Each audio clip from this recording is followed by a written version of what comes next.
Soy Aldo Estete Cuadra, escritor de terror que busca el camino perdido de la inspiración. He regresado al mundo del horror literario, pero al parecer hay fuerzas oscuras que no están contentas con mi retorno. En este proceso fui víctima de la seducción de una vampiresa. Además, fui diagnosticado con una enfermedad que muchos piensan que solo está en la literatura de terror. La catalepsia me llevó a oscuridades en las que jamás imaginé estar, y eso no es todo. La otra noche, estudiando las referencias bibliográficas que han recomendado mis amigos escritores, una extraña ave del color de la noche se estrelló en mi ventana, ingresando con violencia en mi habitación. Fue directamente a mi anaquel en el que reposan mis más preciados libros. Pudo tirar algunos y entre aquellos que cayeron estrepitosamente, distinguí claramente el Malleus Maleficarum. Esa pequeña distracción me impidió comprobar que el pájaro abandonara la habitación. Sé que de algún modo ha logrado esconderse en las sombras. Al día siguiente me reuní con mi padre, Teodoro Julián, también escritor. Bebimos unos vasos de vino. Tenía que compartir con él estos sucesos de pesadilla. Con mi familia vivimos muchos años en Chiloé, por lo que al contarle mis vicisitudes y luego de un silencio, sentenció con seguridad y tristeza: «Hijo, te han embrujado». Con esta certeza, he decidido sostener una nueva conversación con una amiga escritora que me dará luces para saber qué hacer con esta condición. Ella es una experta en estos temas. Sus estudios y lecturas la han llevado a escribir sobre brujas. Llego a esta antigua librería para hablar de brujería con la escritora chilena Berna Ojeda. Es un tema muy amplio en general. Desde el comienzo de los tiempos ha existido este temor a las brujas, al susto, a lo que pueden hacer. Y a mí me gusta mucho una frase de Ambrose Bierce, que es un escritor norteamericano, estadounidense, que dice que las brujas son mujeres jóvenes y bellas en perversa alianza con el demonio, o mujeres viejas y feas en perversa alianza con el demonio. Entonces al final te deja un poco como brujas son todas, no hay mucha distinción. Y pensando en esta idea de las brujas como finalmente mujeres creadoras, como que gracias a su voluntad pueden hacer cosas, desde provocar daño o ayudar. Y es una idea que viene desde mucho tiempo atrás. Por ejemplo, hay un estudio de Margaret Murray que se llama El Dios de los Brujos, que justamente habla de estos cultos agrícolas y cultos de las mujeres que finalmente veían las cosechas, veían el ciclo de la luna, por ejemplo, o el mismo tema de cómo provocar que hubiera mejores cosechas o peores, etcétera. Que eso era como una fuente de poder. Estas son las brujas que se reúnen en una montaña, que vuelan en escoba. Claro, hay como una suerte de caricaturización de brujas que fue a medida que fue cada vez como solidificándose esta idea de estas brujas que finalmente, claro, están reunidas en grupo en estos famosos sabbats o aquelarres de brujas, que es un término vasco, el aquelarre de las brujas, que tiene que ver con los machos cabríos, con el macho cabrío que está presidiendo los aquelarres, y tiene que ver con esta idea de los pactos con este macho cabrío que finalmente es el diablo. Entonces, este culto de las mujeres, este culto de las brujas finalmente es el que fue quedando en el imaginario colectivo y que la gente se empezó a pensar en las brujas como este tipo de personas, como esta especie de imagen de la bruja mala, de la bruja maligna. De los hermanos Andersen, de los hermanos Grimm. O sea, Claro, de Andersen, de hermanos Grimm, sí. como esta idea de la bruja de Blancanieves, de la bruja de la Bella Durmiente, como siempre con, por ejemplo, ayudada por estos espíritus familiares, un gato negro o una rana, un sapo que los ayudaba y que finalmente son estas como mini personificaciones del demonio, como reflejado en esta criatura que las acompaña y que Como un ayudante. como un ayudante, claro, claro, claro. Entonces pasa un poco como a la historia de los cuentos de hadas, esta idea de las brujas malignas que pueden tener un semblante muy bonito, pueden ser estas mujeres jóvenes y hermosas, pero que el contraste es que son realmente mujeres viejas y feas. Y un poco esta idea de los cuentos de hadas de mujeres que empiezan a envejecer y que no quieren envejecer y por lo tanto recurren a estas artes o estos pactos con el diablo para ser siempre jóvenes y bonitas, un poco como lo que se asociaba antes con la fertilidad. Alguien Ya. joven y bonita es alguien que efectivamente puede tener hijos, por ejemplo. Y mucha de la tradición de las brujas es que las mujeres son mujeres infértiles, que no pueden tener hijos. Entonces muchos ataques de las brujas son justamente a los niños. Por esta idea de Hansel y Gretel, la Claro. bruja que quiere comerse a los niños, estas brujas caníbales, como muy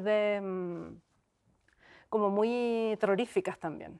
¿Y esas brujas en el tiempo mutan o se transforman en las brujas de Roald Dahl? Claro, por ejemplo, en las brujas de Roald Dahl tenemos esta idea de las brujas como alguien que quiere matar a los niños y que su misión en la vida, la misión de esta gran bruja y del resto de brujas que la acompañan es justamente poder deshacerse de los niños, como esta especie de odio a los niños y una multitud de ideas y de prácticas y de formas de matar a los niños sin matarlos realmente. Recuerdo esta imagen de la niña que queda atrapada en un cuadro y que se va haciendo vieja en el cuadro y sus papás no la pueden sacar del cuadro. Como Dorian Gray. Como una suerte de Dorian Gray. Claro, la chica envejece y todo en el cuadro, pero está atrapada y no puede salir. Es como... Y bueno, lo que le termina pasando a los chicos de las brujas justamente, que deciden como luchar contra ellas y tratar de impedir que terminen matando a los niños. Para continuar hablando de terror y brujas, vuelvo a un cementerio, esta vez para hablar con la autora de Laguna Negra, Lucía Ramírez. Bueno, las brujas históricamente han sido casi siempre mujeres que ayudan de alguna forma a las mujeres del pueblo o a gente del pueblo en general con sus problemas. Y hay otras personas dentro del pueblo o de la comunidad que ven a estas mujeres como un problema, como algo de lo que hay que deshacerse. Entonces le ponen a estas mujeres como un tinte sobrenatural que puede que ellas crean que es sobrenatural o puede que no. Y después esto muchas veces ha terminado en matanzas a estas mujeres o el ostracismo. Hay muchas de estas mujeres que terminaban viviendo fuera de los pueblos y hacían sus cosas como fuera de la ley, digamos, para callado, para ayudar a las otras mujeres del pueblo con sus cosas. Se dice también que estas mujeres en algunas culturas tienen ayudantes que son una comunicación entre la entidad que le da sus poderes y la bruja, y que muchas veces esa entidad decían que podría ser una entidad demoníaca. Eso empezó a pasar cuando el tema de la religión empezó a tomar más fuerza, sobre todo en Europa, y después con la llegada de los ingleses a América del Norte, los puritanos empezaron también a perseguir mujeres en nombre de la religión. En España también la Inquisición, en nombre de la religión y el poder, empezaron también a capturar mujeres, sobre todo, para deshacerse de gente que es, comillas, indeseada en una sociedad. Entonces a lo que voy yo un poco es que de repente, como en el sentimiento colectivo de una persona, puede pensar que está bajo los efectos de algún hechizo o lo que sea, pero es un tema más cultural. Yo creo que un tema como real. Ahora, más allá de estas brujas que son las brujas pastoriles que vienen de esta tradición, ¿hacia dónde nos lleva la literatura de brujas? Justamente el tema de las brujas se confluye con la famosa persecución de brujas que hubo en Europa y que llevó a la famosa expresión de la casa de brujas, literal. Aparece un libro de dos ex monjes que se llama El martillo de los brujos y que es verdaderamente un manual para descubrir brujas y para finalmente, si alguien las descubre, someterlas a un juicio que es bastante poco ortodoxo, bastante poco riguroso, y finalmente procesarlas y condenarlas. Usualmente terminaba obviamente con la ejecución de la mujer que acusaban de bruja. Sí, en general, en esa época se une la idea histórica de las mujeres como brujas y tiene un peso ya no solo literario, no solo folclórico, sino que, entre comillas, real, porque comienza la Inquisición con la llamada Casa de Brujas, literalmente. Entonces surge un manual de inquisidores de 2 monjes dominicos que se llama El Martillo de los Brujos y que da punto por punto bases como para acusar a alguien de brujo o de bruja en este caso.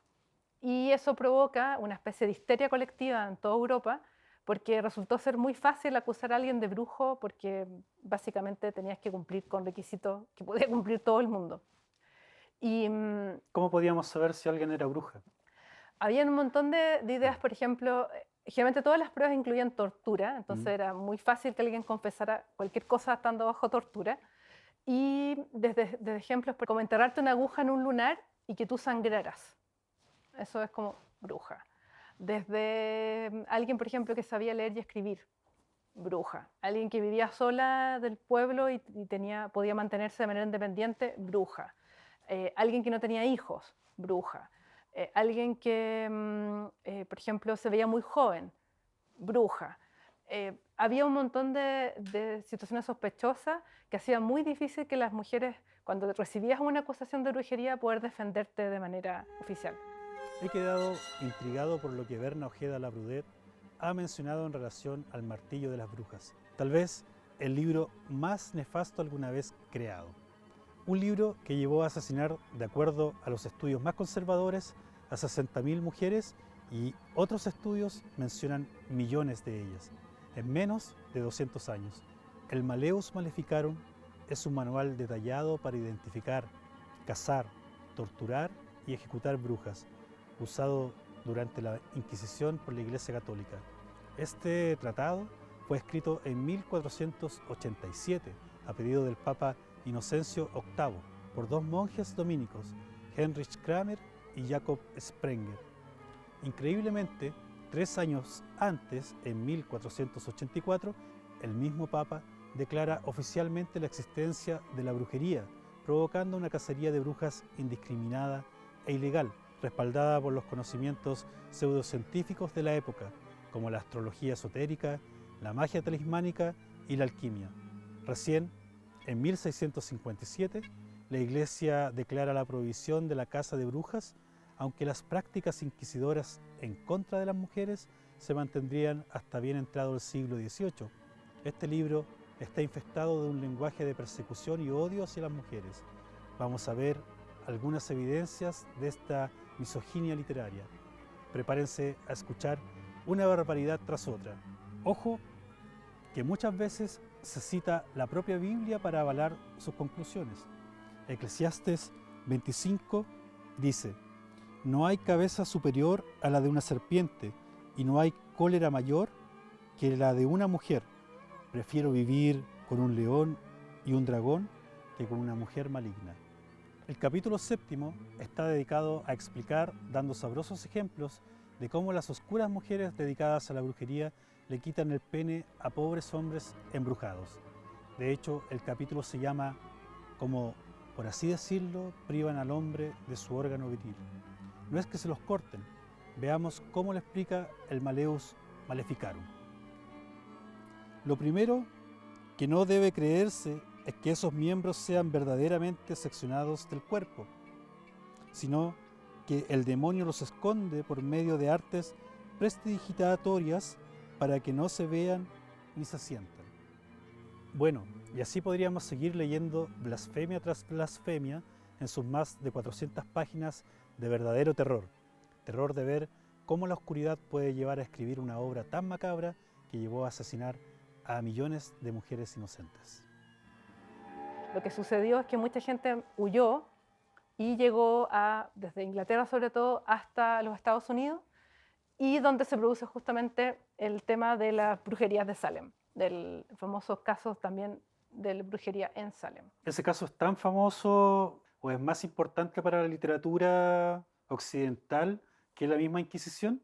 Sí, es que es un caso emblemático porque finalmente tiene como todos los elementos de una buena historia. Hay niñas muy jóvenes que empiezan a acusar a otras de brujas. Hay una esclava negra que se llama Tituba, que también empieza a acusar al resto de gente de brujería, y es literalmente una histeria que abarca todo el pueblo y que sigue produciendo como ecos hasta el día de hoy la historia de Estados Unidos. Por ejemplo, el mismo caso del cómic de Sabrina, la bruja adolescente, que ahora hicieron esta serie en Netflix, está basada en los juicios de brujas de Salem. Es una reversión de la serie de televisión antigua de las aventuras de Sabrina, que tiene que ver con Salem también y con los juicios de Salem. Y en este caso es un tono mucho más sombrío, mucho más oscuro, en el cual los padres de Sabrina, el papá que era un brujo, la mamá que era una humana, entre comillas, normal, deciden escapar de este aquelarre de brujo y salvar a Sabrina, pero no lo logran. Y Sabrina hereda los poderes del papá y es toda una lucha interna por ella terminar siendo parte de este grupo de brujos y vengar la muerte, o entender primero qué pasa con el papá, cómo murió, y después vengar la historia con él. El mismo caso de Arthur Miller, que escribió sobre las brujas de Salem, o incluso Nathaniel Hawthorne, que es un autor descendiente de uno de los jueces del juicio de Salem, que una forma de reparar el daño que había hecho su antepasado fue escribir sobre los juicios y escribir sobre la brujería en Nueva Inglaterra, como esta idea de explicar que había una suerte de superstición, de folclore y como de acusaciones que no tenían mayor asunto, pero que la gente terminaba creyéndoselas porque entraban en esta especie de pánico colectivo, esta histeria colectiva. Ahí el joven Goodman Brown Claro. es importante como para entender también esta otra mirada, no solamente desde juzgar a las brujas, sino que del pueblo completo en base a en torno a la brujería, ¿no? Claro, hay una noción en este caso, en este cuento de Hawthorne, que es un cuento muy, muy bonito, porque es el mismo nombre lo dice, es un buen hombre, un Goodman Brown, que con un apellido muy común en la historia de esa época, que descubre que todo el pueblo, en el cual cree que hay ciudadanos ejemplares o ciudadanos respetuosos de la ley, incluso su misma mujer que se llama Faith en inglés, terminan accediendo a estos sabbats, a estos rituales de los brujos en las noches, y se termina dando cuenta que él es la única persona como que no está participando de estos rituales. Entonces un poco como esta diferencia entre el día y la noche. En el día toda la gente se ve muy respetable, pero en la noche nadie sabe exactamente qué hacen o a dónde van o cómo obtienen lo que obtienen. Esta idea de que la gente obtiene riqueza o obtiene fama o le va bien en la vida, un poco como por artes de brujería, por estos pactos con el diablo en particular. En Salem se mencionan literalmente pactos con el diablo. O sea, yo le vendí mi alma al diablo para que me diera poder, me diera riqueza, me diera ese tipo de cosas. La bruja ya vinculada directamente con el diablo. Claro, hay un autor que señala una diferencia entre brujas y hechiceras. Las brujas serían brujas del campo, como brujas que tienen que hacer un pacto con el diablo, y las hechiceras serían como más bien de ciudad y no necesariamente le tienen que vender el alma al diablo. El autor se llama Julio Caro Baroja, tiene un libro que se llama La bruja y su mundo, pero es una definición que es bastante controvertida estos últimos tiempos porque finalmente tiene que haber un pacto igual. O sea, este poder que las brujas obtienen tiene que ser de alguien, entre comillas, superior, como en este caso sería el diablo, esta figura del mal. Y esto de la brujería también se transmite generacionalmente, es como una herencia. Habla del escritor de Goodman Brown, de Claro. Nathaniel Hawthorne, ¿cierto? Como un escritor que habría pertenecido a una familia del juez. Claro. Claro. Eso es interesante. Hay una noción, por ejemplo, Lovecraft también lo toma como los sueños de la casa de la bruja. Toda la tradición de la brujería de Nueva Inglaterra la toma la gente que empieza a escribir terror, como esta idea de las brujas o que se escaparon de los juicios de Salem o brujas que siguen hasta el día de hoy como siendo parte de esa tradición. Y en el caso, claro, de Hawthorne, hay un tema como una culpa generacional, esta idea de que los pecados de los padres caen sobre los hijos hasta la 7ª generación. Es un poco como sentir que escribir sobre esto me permite a mí reivindicar la figura de mi antepasado que a lo mejor efectivamente se equivocó en el momento de los juicios y castigó a gente inocente.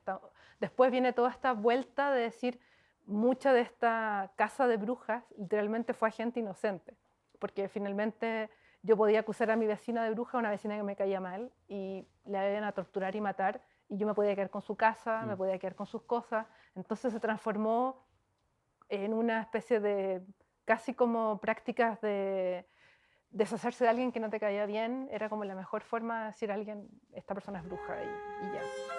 Volvamos al cementerio para seguir hablando de obras literarias en torno a las brujas con Lucía Ramírez.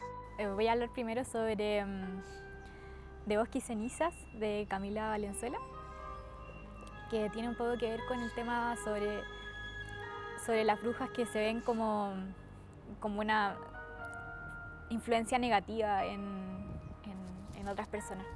Es un retelling ¿cómo se llama? De La Cenicienta, que le ponen que es juvenil, pero en realidad yo creo que se puede leer cualquier persona. Y se trata sobre una niña que la mandan al campo a vivir con su tío. Y su tío es súper abusivo, la hace cocinar todos los días y la trata súper mal. Y la niña tiene unas vecinas que siempre les dicen como que no vayan nunca, como que las vecinas son malas y qué sé yo, porque bailan a la luz de la luna y posiblemente son brujas. Y la niña tiene mucha curiosidad por conocer a esa señora porque está viviendo en una situación súper mala en su casa. Entonces estas figuras femeninas que se ven, estas brujas, finalmente son la salvación de esta niña. La Rama Dorada de James Fraser es otro clásico de la antropología y que explica los diferentes tipos de magia y de hechicería que hay en el mundo. Entonces fue muy influyente porque provoca esta idea, por ejemplo, que lo semejante atrae a lo semejante. Entonces, para hacerle daño a alguien, yo puedo tener la figura de esa persona y hacerle daño a la figura de esa persona, como un poco el vudú, y va a resultar en el daño a la persona real. Fue la primera obra que tuvo un éxito, primera obra de antropología que tuvo un éxito masivo y que provocó que la gente entendiera y supiera cómo funcionaba la magia o cómo funcionaba la hechicería. El otro que me gustaría comentar es Nuestra parte de noche, de Mariana Enríquez. Acá se toca así el tema sobre la brujería como un gran poder. Acá se habla sobre sociedades secretas que están basadas en magia. Gente que tiene tanto poder que lo ocupa para básicamente controlar el mundo. Y bueno, acá hay hombres y hay mujeres, brujos y brujas, y son todos, lo que me gustó de este libro es que son todos básicamente iguales en el mundo de la brujería. Y todos son hermosos también un poco, no son gente estereotípicamente bruja. Y esta bruja de Anne Rice, porque Anne Rice nos suena por todos lados vampiros, Vampiros, ¿no? sí. Anne Rice es un caso curioso porque ella toma como varios arquetipos de la literatura de terror. Toma a los vampiros, toma a la momia, toma un ejemplo también clásico, y toma a las brujas, pero lo construye como una especie de linaje familiar de brujas. Entonces vuelve a esta idea de esta especie como del coven, de este grupo de mujeres que se cuidan entre ellas y que van intentando como traspasar la herencia unas a otras en el fondo. Y recuperar la palabra bruja como algo que antes era un insulto, o algo que te decían que tú eres una bruja. Ahora la gente incluso dice, no, yo soy una bruja blanca o una bruja buena. Y recuperarlo como una palabra que implica que eres alguien independiente, que haces cosas y que es una especie como herencia de las mujeres también. Como todas las mujeres serían un poco brujas, esa es la idea como de ahora. Y esta visión que tú describes en un ensayo que está dividido en dos, ¿no es cierto?, que tiene que ver con la Nigredo y con la Albedo. Con la Albedo, que son visiones, no sé si específicamente de brujas. Cuéntanos un poco. Lo que pasa es que a mí me interesaba contar como dos visiones de mujeres que son contrapuestas. La Nigredo y la Albedo son partes del estadio alquímico. La Nigredo esta etapa negra, la etapa de putrefacción, cuando todo está como empezando a cocinarse, por así decirlo. Y para mí, la visión de las mujeres fatales, de la visión de las mujeres como entendidas como vampiresas, brujas, mujeres malas, entre comillas, son mujeres como destructoras, como esta especie de figuras de madres, que no son madres, que no pueden ser madres. De nuevo, Lilith no puede ser madre, está maldita por Dios para no tener hijos. Lo que hace es procrear con demonios y crear demonios, no crea hijos humanos. Y estas mujeres son como mujeres que finalmente están como malditas con esta noción de ser estériles y no poder tener hijos. Y las vemos a lo largo de toda la literatura contemporánea. Aparecen como las brujas clásicas de la mitología griega, como las parcas, como las grayas, como las nornas de la mitología nórdica. Aparecen como Circe, como Medea, la que hablamos antes, Circe, que transforma a los hombres, a los marineros de Ulises en cerdo. Aparece como Hécate, como esta diosa que está en los caminos, en las encrucijadas, que es una triple diosa, como las que nombramos antes. Y finalmente es esta figura como del potencial de la mujer como destrucción, como pensamos, por ejemplo, en la diosa Kali, esta diosa Kali que es también como la destrucción para poder crear algo nuevo. Un poco como lo que pasa con el fondo alquímico, que tiene que después pasar de albedo a rubedo. Albedo son las mujeres blancas, estas mujeres como pasivas, mujeres un poco fantasmas, mujeres sin como casi sangre en las venas, mujeres muy de Poe. Estoy pensando en Ligeia, Morela, en Berenice, en mujeres un poco como el cuento de Poe del retrato oval, y en el fondo estoy retratando a alguien y le estoy absorbiendo la vida y la estoy dejando perfecta en este retrato. Y finalmente las brujas no son ese sector, no son como las mujeres pasivas, son las mujeres activas y transformadoras que hacen cosas. Entonces serían para mí un poco estas mujeres nigredo, estas mujeres que como con lo, entre comillas, lo malo de la sociedad, con las cosas más putrefactas y más malas, terminan construyendo algo nuevo. Entonces es un arquetipo mitológico muy interesante que está desde el principio de los tiempos, y por eso quizás es tan fuerte esta idea de las brujas como gente malvada, nadie las ve como a alguien, bueno, ahora sí, pero durante mucho tiempo es como, claro, las mujeres malas del cuento. Voy a hablar sobre Las voladoras de Mónica Ojeda, que tiene un cuento en particular que se trata sobre una señora que vive con su nieta, algo así como Heidi pero reverso, y la señora en el pueblo le tienen mucho miedo, ella vive como en una montaña cuidando cabras o vacas, no me acuerdo, pero eran animales. Y la señora con la nieta asisten abortos a las mujeres del pueblo.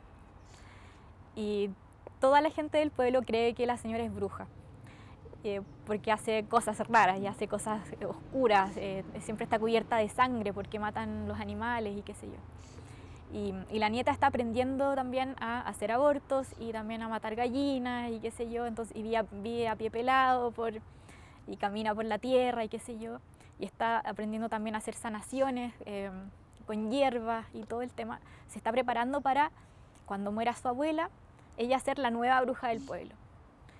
Y acá se muestra también un poco cómo la mujer curandera en la cultura popular se ve como una persona que no debería estar como con la sociedad, sobre todo esta mujer que hace abortos clandestinos en un lugar que es bastante religioso, donde eso se ve muy mal. Macbeth es una historia de William Shakespeare que cuenta sobre las intrigas de una mujer que casi podríamos decir que es una bruja, que es Lady Macbeth, que le pide a Lord Macbeth que tome la posición del trono, que en el fondo se rebele contra el rey porque es el momento de él para brillar y para ser rey. Y existe un personaje muy clásico que está tomado de la mitología griega, que son estas tres brujas que están revolviendo un caldero y que le dan las profecías de lo que va a pasar a Macbeth. Y estas tres brujas son un motivo clásico y resultan muy atrayentes porque son realmente como viejas brujas que están profetizando cosas terribles que van a pasar y que la gente no les termina haciendo caso y que terminan pasando. Hay una autora inglesa que se llama Lois Gaskell y que es parte de la gente que empieza a recuperar la tradición de las brujas de Salem. Entonces ella escribe un libro muy cortito, está publicado por la editorial Valdemar, que ha publicado muchos libros en español del tema, que se llama La bruja Lois, y que justamente cuenta de una descendiente de la brujería de Salem y cómo se ve enfrentada a este tema con las acusaciones de brujería. Para profundizar sobre este apasionante y oscuro tema, vuelo hacia un territorio infestado de historias de brujería para hablar con mi amigo, el escritor Patricio Alfonso. Patricio Alfonso, estás viviendo actualmente en Salamanca, pero antes de venir a radicarte a Salamanca estuviste en Talagante. Sí, así es. Dos pueblos con una fuerte incidencia de de la mitología o de la leyenda de las brujas, ¿no? ¿Qué libro de brujas te parece a ti interesante como para poder...? Bueno, el mismo Lovecraft, que tiene un cuento que a mí me gusta mucho, que son Los sueños en la casa de la bruja. Ahora la visión de Lovecraft de la bruja es una visión que está cruzada por este contacto con estos seres, llamémoslo de otras dimensiones, ¿no? Entonces que las brujas serían en realidad alguien que ha estado en un contacto, que ha establecido un pacto con seres de otras dimensiones, que en otra clave podría ser el diablo, ¿no? Claro. Pero Lovecraft jamás te habla del diablo, ¿no? Entonces el personaje que es un matemático, Walter Gilman, vive en la casa que perteneció a una bruja y empieza a aparecerse nuevamente los sueños, ¿no? Que para Lovecraft son tan importantes, ¿no? De hecho, Tulu también se dirige y suscita en sueños, ¿no? Entonces, y empieza, como es tan bueno para comenzar los relatos Lovecraft, por lo cual no quiero decir que no sea bueno para terminarlo, pero siempre me ha llamado la atención. Dice, Walter Gilman no supo si los sueños trajeron la fiebre o si la fiebre trajo los sueños. Y dice, se encontraba en la ciudad de Arkham, y ahí empieza a contar cómo ha llegado a vivir acá y cómo los ángulos de la pieza tenían una disposición extraña. Otro escritor amigo, interesado en la brujería y que de seguro iluminará mi camino con su oscuridad, es Sergio Fritz. Sergio, estoy investigando para volver a la narrativa acerca de la brujería. Dime cómo es la brujería en Chile, cómo opera la brujería en Chile, cuáles son sus influencias. Bueno, es un tema muy interesante y poco explorado, la verdad que tiene larga data. Se entronca, por supuesto, con los pueblos originarios que habitaron este territorio, donde ellos también tienen una visión acerca de cuestiones muy similares. Y cuando llegan los españoles se fusiona un poco estas dos cosmovisiones, por un lado la cosmovisión indígena ancestral con la que traen los españoles, y se genera en el fondo una propia brujería y magia chilena, que realmente es algo que existe y tiene varios siglos ya. Y tú has investigado, has escrito algunos libros en relación a la brujería. ¿Podrías comentarme de qué tratan? Porque son 3 libros, son completamente distintos a pesar de que hablan de brujería, ¿no? Claro, mi intención siempre ha sido como dar a conocer un poco lo que dice relación con estas visiones desde la magia en nuestro país. Y bueno, por ejemplo, Magia Austral es un texto donde yo intento hablar acerca de las cosmovisiones paganas del sur, es decir, como las miradas que tenía la gente de los pueblos ancestrales, pero también ya el chileno criollo, la visión del campesino, de la campesina, por ejemplo, en torno al conocimiento mágico, cómo se va dando eso. Y en la recta provincia, esta es una investigación, me imagino que tiene que ver con Chiloé, ¿no? Efectivamente, claro, dice relación con una organización o cofradía de brujos chilota, pero que también se extendía a otras zonas como Puerto Montt. Hay quienes dicen que llegaron a Santiago, otros incluso a Buenos Aires, con un alto contenido huilliche por un lado, pero también de magia española, donde en el fondo se crea esta organización que se llamaba La Mayoría y el territorio se llamaba la Recta Provincia, la zona. Pero con el tiempo estas dos cosas se hicieron sinónimas y da lo mismo mencionar Recta Provincia o Mayoría para referirse a esta organización de brujos que incluso fue juzgada por tribunales chilenos. ¿Y esta organización de brujos, Sergio, tenía algún libro rector, algún grimorio que hiciera una fuerza común, por así decirlo, ¿no? Claro, hay un texto que le entrega a una machi, un español, Moraleda, un navegante, y con el cual surge el movimiento fundacional, donde surge esta organización, La Mayoría o Recta Provincia, y muchas veces aparece como el revisorio, el levisterio. Es un texto, un grimorio mágico que es entregado y que se supone que los líderes de esta organización lo van entregando de rey a rey, porque ese era uno de los títulos importantes que había ahí. Y dentro de tu investigación, ¿hay algún paradero? ¿Se sabe dónde puede estar ese libro? Bueno, todo esto queda obviamente como en el secreto, ¿no? Porque se trata de una organización de ese tipo, organización secreta, la Recta Provincia. Entonces nosotros los que no estamos dentro de la organización no tenemos por supuesto, el conocimiento pleno, pero lo que sí, por ejemplo, uno puede deducir qué libro era realmente ese texto. Yo tengo una hipótesis que sería el San Cipriano, que es un texto que llega a Chile desde España, un texto que tiene todas las fórmulas mágicas, todos los ritos propios de un buen grimorio, y que es prácticamente el texto mágico del campesino chileno. Como que incluso uno puede preguntar quizá a los abuelos si tienen conocimiento de ese texto, y es muy posible que haya sido ese el mismo que le entregó este navegante español a la Machichilpilá. ¿Para qué se utilizaría esta brujería? Bueno, la verdad que es como complejo decirlo, porque para mí, por ejemplo, la magia es diferente a la brujería, no son entidades iguales. ¿Ya? La magia tiende a ser más urbana, por ejemplo, la brujería tiende a ser un poco más del campo, fuera de la ciudad, en general, ¿ya? Aunque uno puede ser también un brujo urbano, pero en general. Y podríamos decir que esa distinción entre magia blanca, magia negra o brujería blanca y negra, en el fondo es bastante subjetiva, porque es una fuerza que tú le vas a dar la dirección que quieras. Entonces muchos, claro, la pueden emplear, por ejemplo, una mache o un machi, porque puede ser varón también. Ellos tienden, por ejemplo, a restablecer la armonía en el cosmos, según la cosmovisión mapuche, a diferencia, por ejemplo, un calcu, que es una entidad que tiende como al desorden, al caos, a generar enfermedades, generar males, lo que llamamos males. Pero eso dentro de la visión mapuche. Ahora nosotros podríamos decir, algunos dicen, por ejemplo, que la machi es como la bruja blanca o la maga blanca versus el calcu, que es el brujo negro.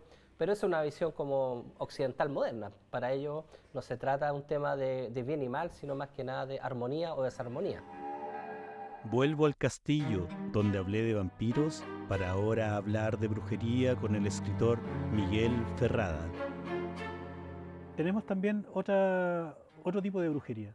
Y en eso tú también has investigado, has indagado y has escrito una novela que es Sangre de Trauco. En el caso más célebre de brujos en Chile está el caso de los brujos de Chiloé, donde efectivamente también hay un documento histórico que es son los archivos del juicio, las declaraciones de los reos, y tienes toda la capa de leyenda o de folclore que está ahí. Entonces en esos dos lados buceé intentando reconstruir lo que tiene que haber sido ese fenómeno. Mauricio Marino, el antropólogo, que además es hijo de Juan Marino, el creador del Dr. Murphy, que tiene uno de los libros más importantes sobre la recta provincia, uno de los primeros libros que se escribieron desde un punto de vista antropológico, y él habla de cómo el trauco es un mito que tiene una doble función, ¿no? Por un lado es ocultar el incesto y el abuso sexual dentro de la comunidad, pero también como una manera de integrar a los hijos que nacen de relaciones fuera del matrimonio como una categoría que no es la del bastardo, ¿no? Que es la categoría española que se pone, ¿no? Sino que la del entenado. Tú eres un entenado, tú eres parte de la familia, aunque tú no hayas nacido dentro de un matrimonio, tú eres parte de esta comunidad, eres parte de nosotros, no eres un bastardo, no estás afuera.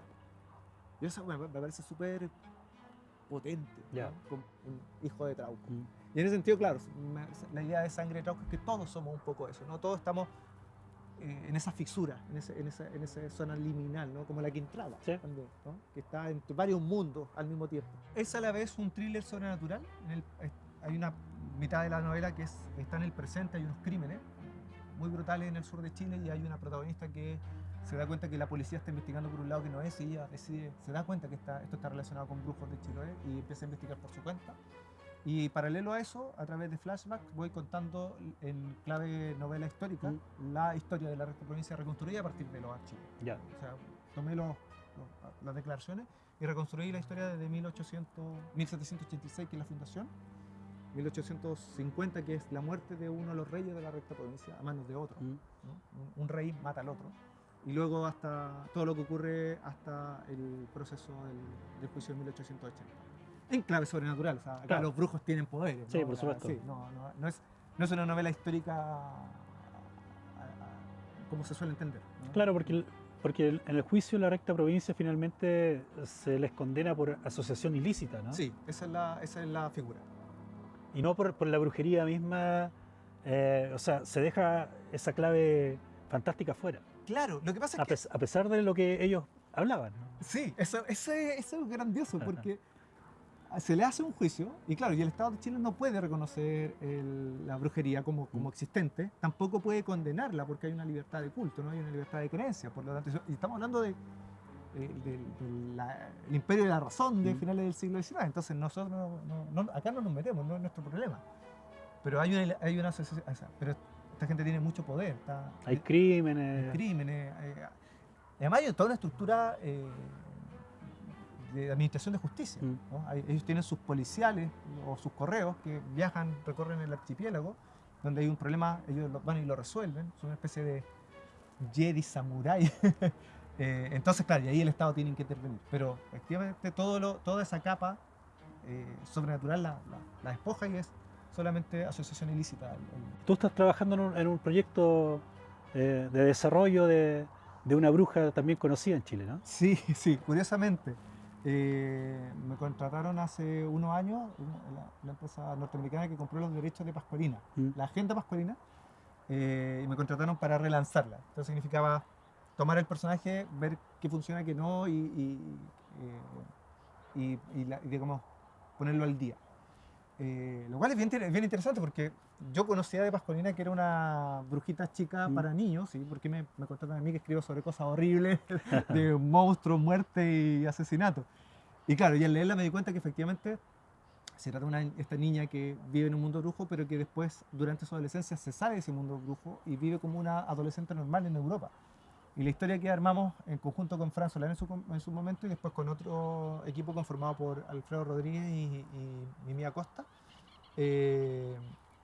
hicimos que se trata de una saga de novelas que está pronta a salir, que es Pascualina redescubre que es bruja. Yeah. Tiene que redescubrir ese mundo del cual ha sido exiliada, redescubrir sus poderes.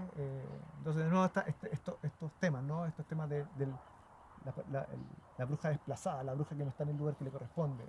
Entonces ha sido muy entretenido trabajar con todo ese mundo. Tú escribiste Laguna Negra. ¿Cómo opera la brujería en Laguna Negra? Cuéntanos un poco acerca de tu novela. Laguna Negra se trata de una bruja que no tiene poderes, que pertenece a una familia de brujas, pero ella es la única que no tiene poderes en la familia. Y esto sucede en un pueblo turístico que es muy reconocido en un Chile como medio paralelo, porque este es un pueblo turístico que es ficticio, si bien está basado en lugares reales, pero es ficticio. Y es conocido el pueblo por ser como un lugar donde ocurren cosas sobrenaturales. Entonces la gente viaja acá a ver a las brujas de Laguna Negra, que son las hermanas y la abuela y las tías y qué sé yo de la protagonista del libro, que venden pociones, venden lecturas del futuro y etc. Acá las brujas tienen todo el control sobre el pueblo.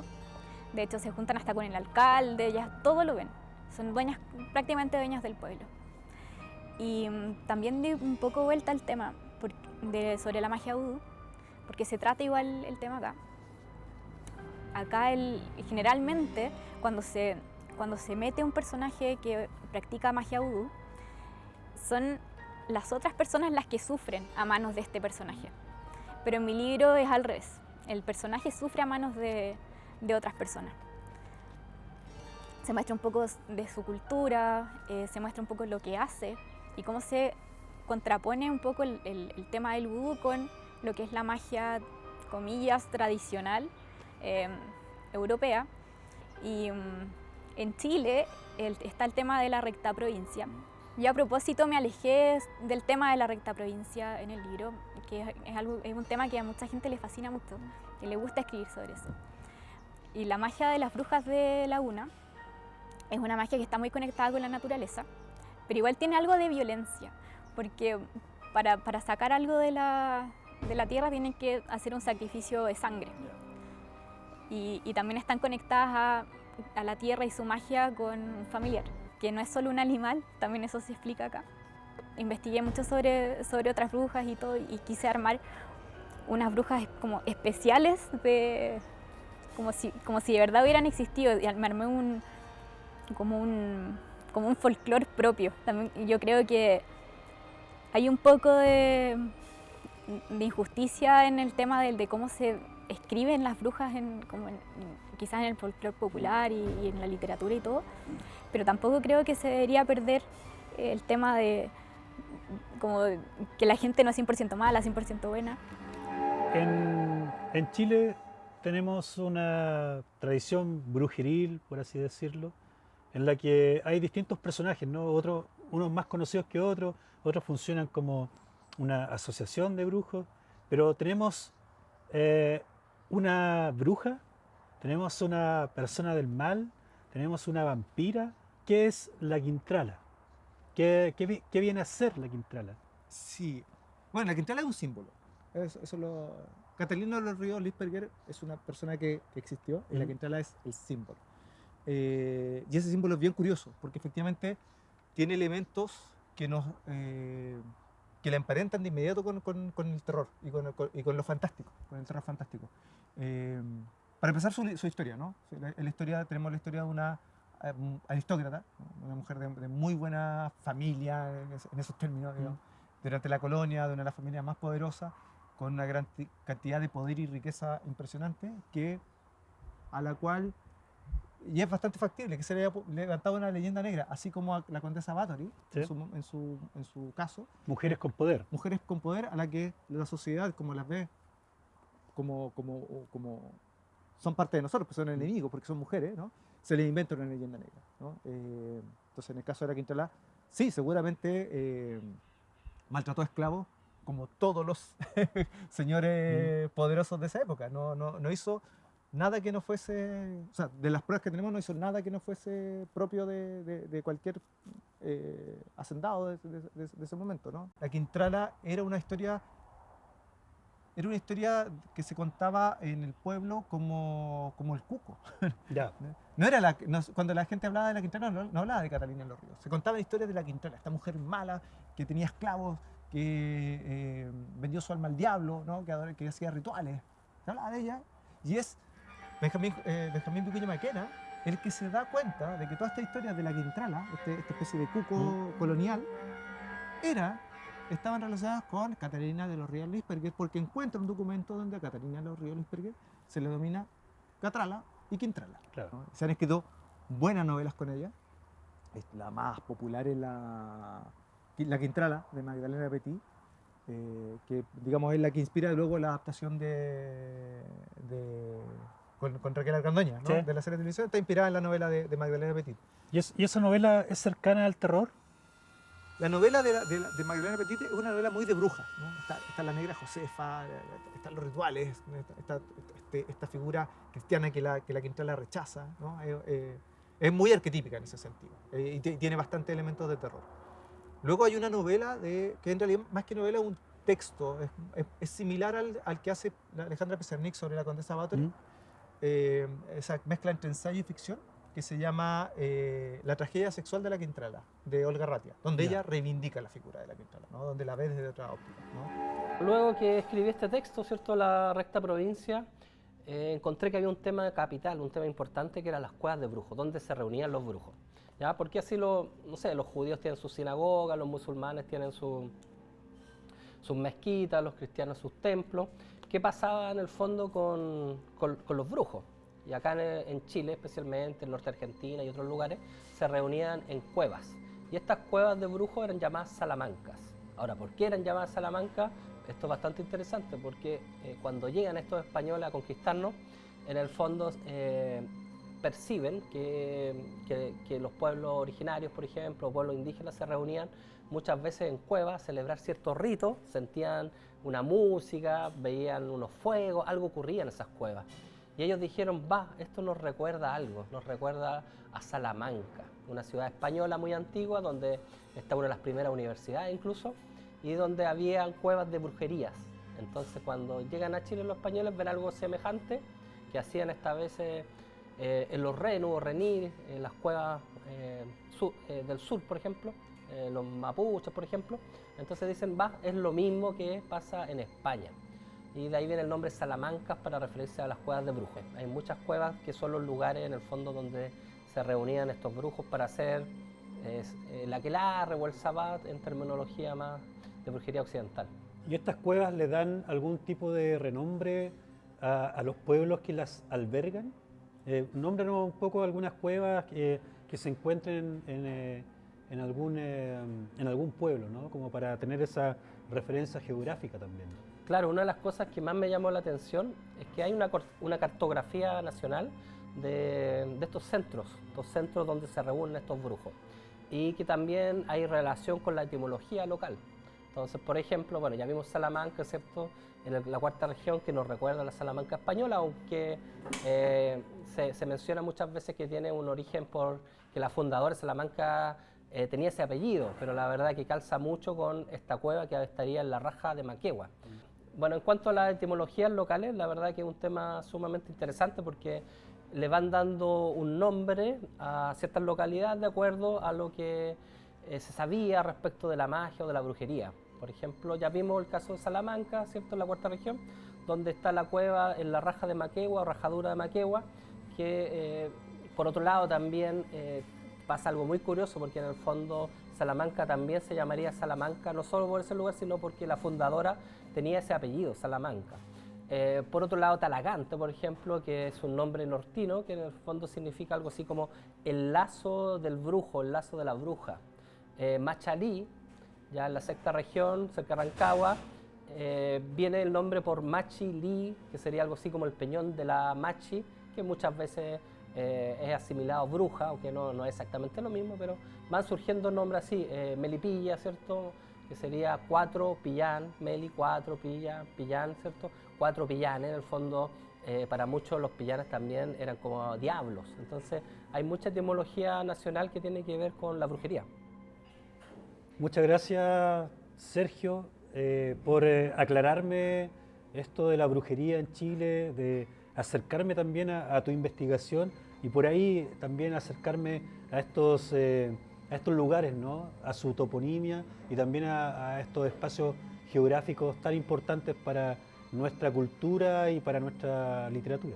Bueno, gracias a ti, porque en el fondo todo esto tiene que ver con el rescate de nuestra identidad, especialmente en estos tiempos que necesitamos, en el fondo, volver al origen, saber quiénes somos. Creo que es importante justamente el retorno a ese acervo cultural impresionante que tenemos como pueblo, donde se une lo americano, pero también lo europeo. Luego de conversar con mis amigos escritores, me he inspirado y a través de oscuras pesadillas encontré la pieza que faltaba para entender toda esta malignidad que se cierne sobre mí. Anoche volví a soñar con Carmila. Jamás pude sacarla de mi cabeza. Estábamos en la discoteca Diodati. La acompañaba una amiga que desde el principio me pareció conocida. En el sueño intentaba relacionarla con algo, con un suceso, hasta que conseguí dar con su identidad. Se trataba de la misma mujer que nos sirvió el vino que bebí con mi padre. Estoy seguro que se trata de la bruja Tituba, la misma que aparece en la obra de las brujas de Salem. Creo que Tituba quiere vengar la muerte de Carmila y de seguro me ha hechizado. Fui hasta el bar cuando ella aún no llegaba y conseguí averiguar su dirección. Y una vez llegó a trabajar, fui hasta su casa e ingresé. Encontré un altar y en él un extraño muñeco parecido a mí. Fui hasta el bar para desenmascararla y tal como me enseñó mi padre cuando aún era un niño en Chiloé, es posible matar a un brujo al descubrirlo y llamarlo por su nombre. Dame un vino para celebrar tu muerte, bruja Tituba.